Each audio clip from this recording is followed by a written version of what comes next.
코로나19로 모든 것이 달라져 버린 2020년의 고난주간에 우리가 가지게 되는 여러 질문들이 있습니다.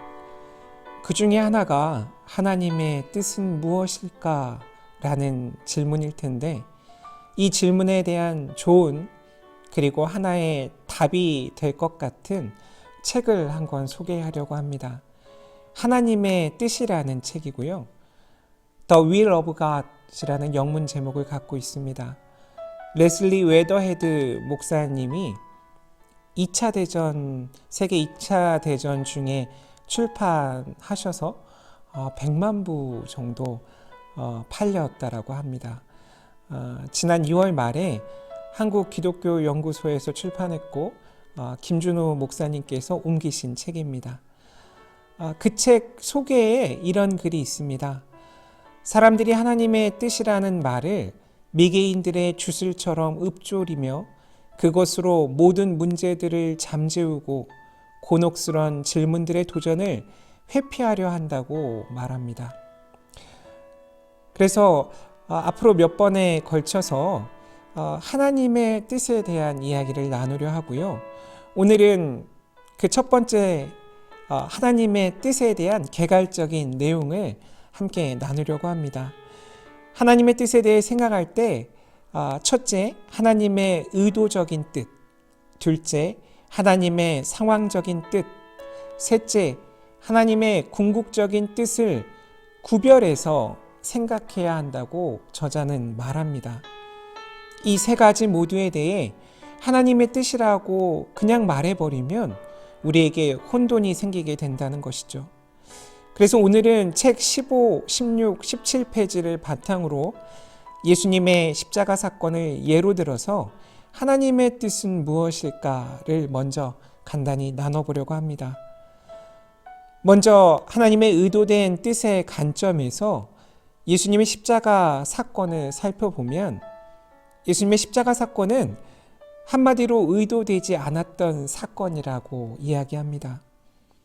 예수님께서 공생애를 시작할 때에 하나님의 이상적인 목적은 사람들이 예수님을 따라 살기를 의도하셨다는 것이죠.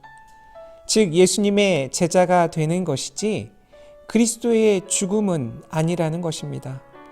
즉 하나님의 의도된 뜻은 우리가 예수님의 제자가 되는 것이라는 것, 그것을 저자는 이야기합니다. 두 번째로 하나님의 상황적인 뜻은 우리의 죄 때문에 그리스도가 처형되거나 도망갈 수밖에 없는 딜레마에 빠지게 되었는데 그때 비로소 하나님의 상황적인 뜻이 드러난다는 겁니다. 이러한 상황 속에서만 십자가가 하나님의 뜻이 된다는 것이죠.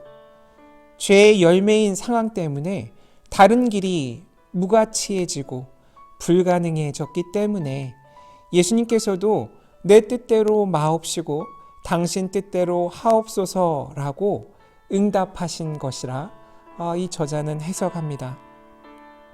마지막으로 하나님의 궁극적인 목적으로서의 하나님의 뜻이 있습니다. 특히 하나님의 전능하심이란 이 표현이 중요한데요. 하나님의 전능하심이란 모든 일들이 하나님의 뜻에 따라 이루어진다 라고 해석하는 것보다는 그 뜻을 무너뜨릴 일은 생기지 않는다라고 이해하는 게 좋다는 거죠. 이 말은 십자가에도 불구하고 하나님의 최종적인 목표를 성취하셨다라는 것, 이렇게 이해하는 것보다 십자가를 통해서 그 뜻을 하나님께서 성취하셨다라고 이해하는 게 좋다라는 말입니다. 앞서 말씀드린 하나님의 의도된 뜻, 그것과 연관지어 말씀드리면 좀 더 이해가 쉬울 것 같습니다. 하나님의 의도적인 뜻이 일시적으로 좌절되지 않았다면 이루어졌을 일들, 그 일들과 동일하고 완전한 일들이 이루어졌다라는 말입니다.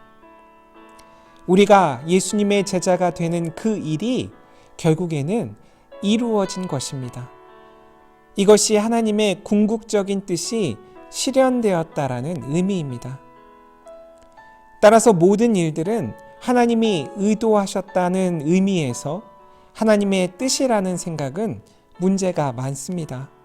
섣불리 하나님의 뜻이라고 말해서 얼마나 많은 사람들에게 큰 고통을 주는지, 하나님의 뜻과는 정반대되는 일도 일어나게 되죠. 수많은 예들이 지금도 우리 주변에 일어나고 있습니다. 물론 우리에게 일어나는 소위 비극들을 하나님의 뜻이라고 생각함으로써 오히려 위로를 받는 경우도 있고, 무슨 일이든 견딜 수 있게 되는 그런 상황들도 보게 됩니다. 물론 이런 경우들을 가벼이 여길 수는 없겠지만, 그렇기 때문에 하나님의 뜻을 구하기 앞서서 우리의 생각을 먼저 바르게 하는 것이 중요할 것입니다. 다음번에는 하나님의 상황적인 뜻에 대해 좀 더 이야기 나눠보도록 하겠습니다. 감사합니다.